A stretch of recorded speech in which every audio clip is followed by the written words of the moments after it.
మీ అందరికీ నా వందనాలు, అన్నకు అయ్యకు కూడా వందనాలు. ఇప్పటి వరకు చూసినా కానీ మరి ఇంత నేను ఎప్పుడు కూడా అసలు ఇట్లా పడిపోలేను, ఇంతగానో ఉజ్జీవంగా నేను ఎక్కడ చూడలేను.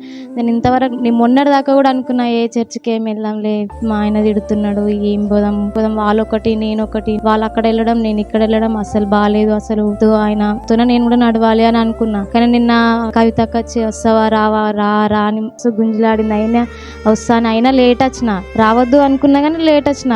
ఇక తర్వాత నిన్న నుంచి నాకు ఈ రోజు నాకే వెళ్ళాలి అని తొందరగా డ్యూటీ నుంచి వచ్చిన, తొందరగా పనులు చేసుకున్నా చేసినా కానీ నాకు ఈరోజు చాలా మస్తు అది నేను ఎప్పుడు కూడా ఇంతగానో ఏడవలేదు. నాకు దేవుడు అంటే తెలుసు, కానీ నేను మరీ ఇంత ఉజ్జీవంగా నేను ఎక్కడ కూడా చూడలేదు. అన్న వాళ్ళు చెప్తుంటే కూడా నాకు చాలా బాధగా అసలు నాలో ఉదయం నుంచి ఏదో అనిపిస్తుంది నాకు.